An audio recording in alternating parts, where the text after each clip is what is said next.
Hi everyone, I thought I'd wear a special uniform to review this Blu-ray. Look at that. That's Wayland Yutani's British flag. And got that Nostromo thing on. No, why did I do this? I got an old shirt and some patches and put it on about 25 years ago. You know what? It still fits, which I'm quite surprised at. Anyway, last night I had the absolute pleasure of watching Alien Romulus on 4K Blu-ray. For a start, what nice packaging. Look, it shines. So yeah, nice. So this year's release of Romulus, I never got around to seeing this at the cinema. Was just too busy with work. So that'll wait till it comes out on 4K. I heard some pretty bad things about this film. It's, a tribute to Alien. It's, you know what? I really enjoyed it. And this is going to be a spoiler-free review because I watched it and I went, whoa! There's some bits of this film I just went, wow! Yes, it was the Alien franchise's greatest hits. But you go and see the Rolling Stones, you don't want to just hear them play the last two albums. You want all the hits. And this is all the hits. It's a really fun film. Not the biggest budget, and that does not show on screen. $80 million budget, which for Hollywood is quite slim. It looked brilliant. It looked fantastic. Special effects, yeah, great. Nice claustrophobic scenes. I thoroughly enjoyed it. It didn't have that worthiness of Covenant and Prometheus trying to be something they weren't. This is a good old-fashioned knockabout film. Time-wise, it's set between Alien and Aliens, and you kind of go somewhere between those films with a bit of Alien Resurrection in with it. And it gets right through the whole film series. It gets bits from here, bits from there. And it kind of links it all together quite tidily, I think. A bit too conveniently in parts, but AR. 119 minutes, quite a nice, efficient use of 2 hours, I think. Cast-wise, there's only David Johnson that I'd seen in anything before. He was in the TV show industry a few years. Kaylee Speeney was alright, yeah, fine as the female protagonist. She's quite engaging, quite pleasant. But David Johnson as Andy was superb. He was brilliant in this. What a fantastic performance. I'll not tell you any more because no spoilers. But he was brilliant. Yeah, what a fantastic performance. So, really, kids from a mining colony, orphans, can go to this tissue space station, cynics and cryopods to go to this independent world and live the rest of their life away from the evil company or employer, Wayland Yutani. That's really all I'm going to say about the plot. It's pretty good. Knock around, xenomorph, facehuggers, all the things you would expect from an Alien film. It's really good fun. It's got that haunted house feel of Alien and the action film feeling of Aliens. Yeah, it does what it does. I really enjoyed it. It's not as good as Alien. It's not as good as Aliens. It's probably around about Alien Resurrection for that, level of film. But I really enjoyed it. It was I put it on. This only arrived yesterday on release date. While everybody else is stuck in the post, Amazon deliver on the release date. If everybody delivered like Amazon do.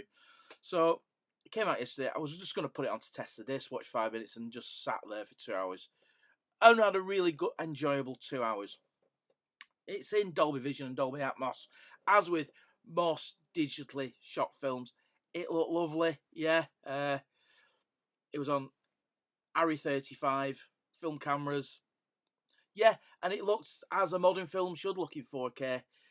The Atmos track was lovely and really filled the room with lots going on, and yeah, it was a nice listening experience.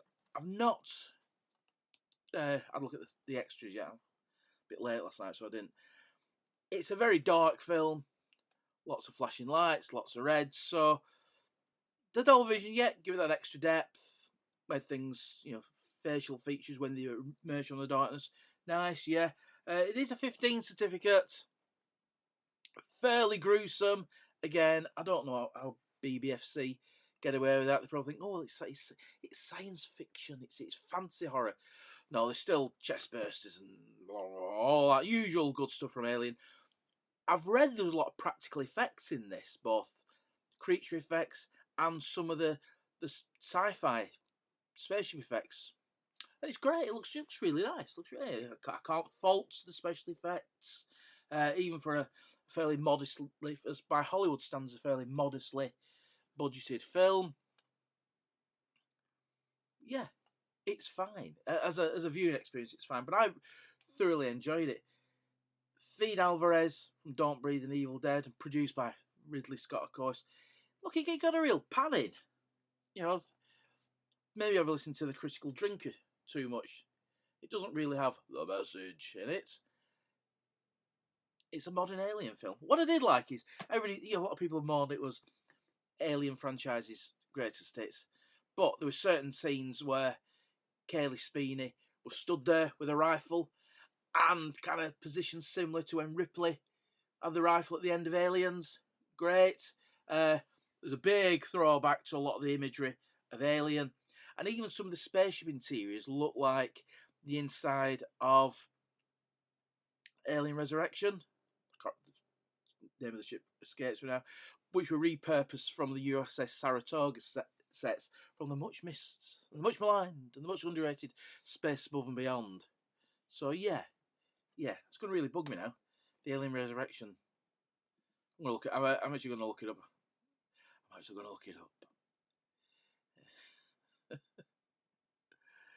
It's been a busy morning. Been a busy morning at work. What's it called? I can't. The Auriga. The Auriga's the space station. Their ship's called the Betty, right? That's fine.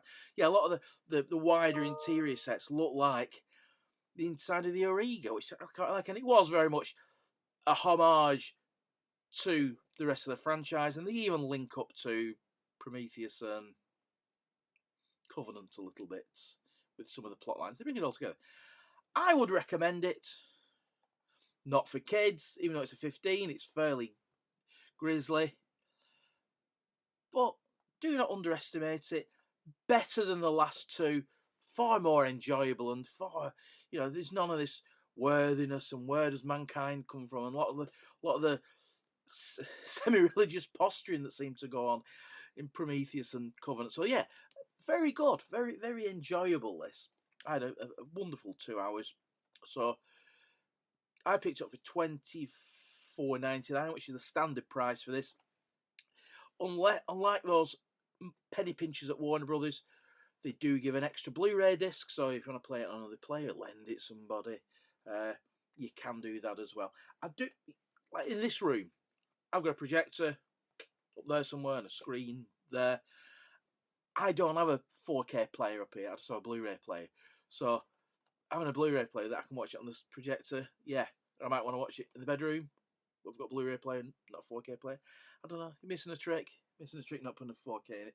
But yeah, that packaging. It's really nice to touch. It's really nice. Yeah, don't get anything. That's pretty much standard stock. But yeah, a nice slipcase.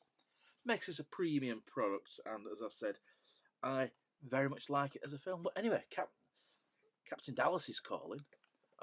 Don't worry, I'm not going to sit here all day. I'm going to take this off now. I'm not that sad to be sat here working. I work for Whale in Utah today, writing whatever report I'm writing today. So anyway, that's Alien Romulus. Enjoyed it. It is what it is. Good fun, knock around, Alien homage, Aliens, not homage film. Don't take it too seriously. Engaging, enjoyable. But the highlight for me was again David Johnson's performance as Andy. It was really good, really fantastic performance. Yeah, he kind of carried the film. Excellent. So there you go. Thanks so much for watching, and see you all soon.